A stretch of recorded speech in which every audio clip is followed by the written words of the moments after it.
आणि या बिनविरोध पॅटर्नमध्ये सगळ्यात जास्त आघाडी घेतली आहे ती म्हणजे कल्याण डोंबिवली महानगरपालिकेमध्ये.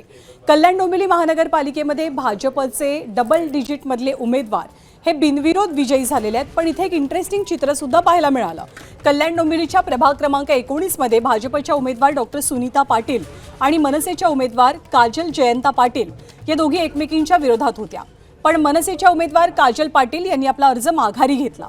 सुनीता या काजल यांच्या आत्या आहेत, त्यामुळे नातेसंबंध जपण्यासाठी माघार घेतल्याचं काजल पाटील यांनी म्हटलंय.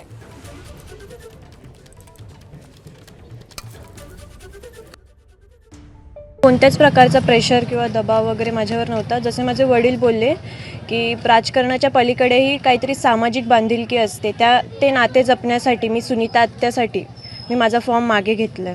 म्हणजे तुमच्या त्या नातेवाईक आहेत म्हणून तुम्ही अर्ज मागे घेतलाय. पण मनसेचे काही ज्येष्ठ नेते असतील त्यांनी तुम्हाला याबद्दल काही विचारलं का? नाही, असं काही विचारणं वगैरे झाली नाही.